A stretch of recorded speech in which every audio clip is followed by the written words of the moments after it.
We continue now at the top of Daf Kufya Tesamad Aleph and Meseches Bava Metzia. This is Bava Metzia Daf 119a. On the previous summit, the Mishnah was dealing with a case where you have one garden next to another, but that one garden is a little higher than the other garden. There's an incline, and out of the incline comes vegetable, and the question is, who does that vegetable belong to? Rabbi Meir says it belongs to the upper garden because of the fact that the roots are getting sustenance from the upper one. And Rabbi Yehuda says it belongs to the lower one, where the branches are actually hanging over the lower garden. And the Gemara said that everybody agrees that the roots themselves actually do belong to the person in the upper garden, because those roots are in the upper garden. They're in the earth of the upper garden. The question is, do we say shadi nofo basari karo? Do we say that the branches should follow the roots? Rabbi Meir says that the branches follow the roots, and Rabbi Yehuda says that the branches do not follow the roots. And the Gemara then brings a brayse in which the opinions of Rabbi Meir and Rabbi Yehuda are consistent with their opinions in the Mishnah, and we briefly explained that brayse on the previous summit, and Rashi here expands on that brayse as follows: Ilon hayotze min hageza, you have a tree that's growing from the stump. Belokeach ilon echad besoch shel chaveru. The case of the brayse is a person buys one tree within the property of his friend. The kaimalon b'Bava Basra, because we've established in Meseches Bava Basra, the divrei hakol lo kana karka. Everybody agrees that if you buy that one tree, you're only going to acquire the tree, and you will not acquire the land. Ve'ilon katan hayotze min hasharosha. Now let's say you have a small ilon, a small tree that grows from the roots of this particular tree. Les dina veles daina. There is no question whatsoever, the karka gemurahi, that's considered part of the land, and it belongs to the owner of the land. There's no machlokas about that. The question just is, umin hageza nami. Now the question is, what happens if it grows from the stump? So there, Rabbi Meir also says they're the same thing. Rabbi Meir savar shadi nofo basari karo. Rabbi Meir says that we say that the branches follow the main parts, so to speak, and so therefore that also is considered to be part of the land according to Rabbi Meir, and Rabbi Yehuda disagrees, and that is consistent with their positions in our Mishnah. And Rashi continues, V'hasam mefaresh my geza umay sharashan. The Gemara over there explains what exactly the geza is and what the sharashan are. Geza is kol sharoa pnei chama. Geza is essentially anything that can see the sun, that's visible. Sharashan, the roots, is she'ein roan pnei chama, that's not visible. V'yafal gav deshvach nofa elyon lebal ho'ilan. Now, even though, let's say you have the upper branches have some kind of enhancement that goes to the owner of the tree, kediktani hasam, like it says over there, higdilu lo yeshaf, it says if it grows, the owner of the land can't cut it down. Hasam hu da'adaita dahachi nachas. Now over there that's true, but that's because that was the understanding all along. Shekolz man sheyeroi lasos pri, that as long as it can have peiros, it can have produce, yehei bekarka, it stays on the land, you can't cut it down. V'yisa anafu piri, and then it will carry the branches and the produce.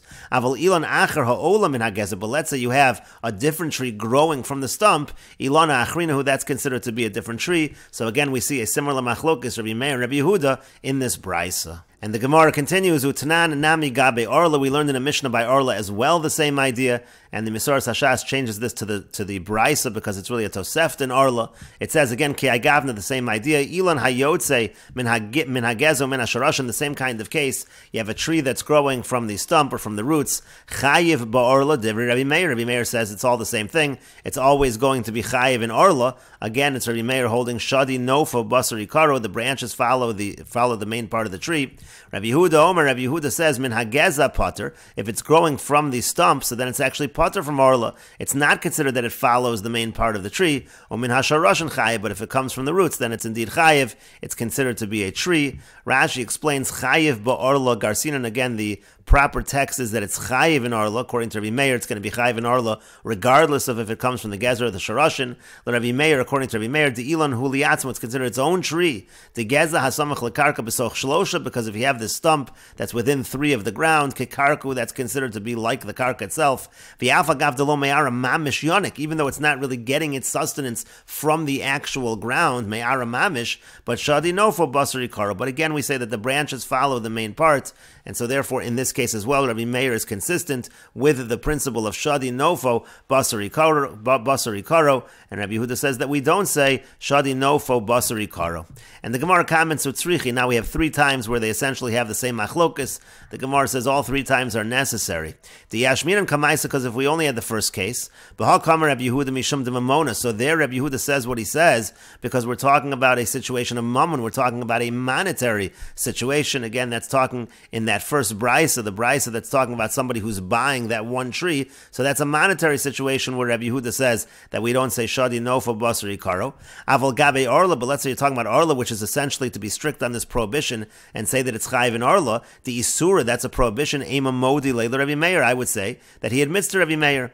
V'yitmar bahan. If we only had this case of arla, baha kama Rabbi Meir. Maybe Rabbi Meir says it only over here by arla to be strict and say it's chayiv in arla. Aval bahi. But let's say you're talking about monetary cases again. The Bryce in the previous summit, also the case of our Mishnah is a monetary case.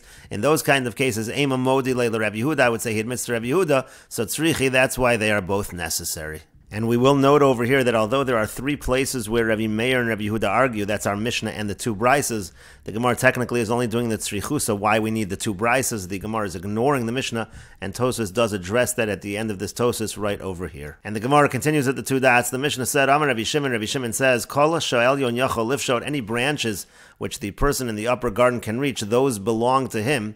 And the Gemara says, Amri devei Rabbi Yanai, they said in the yeshiva of Rabbi Yanai, uvilvad shelo yayones, as long as he doesn't force himself, if he doesn't have to really stretch, if he's able to easily reach it, then it's considered to be his.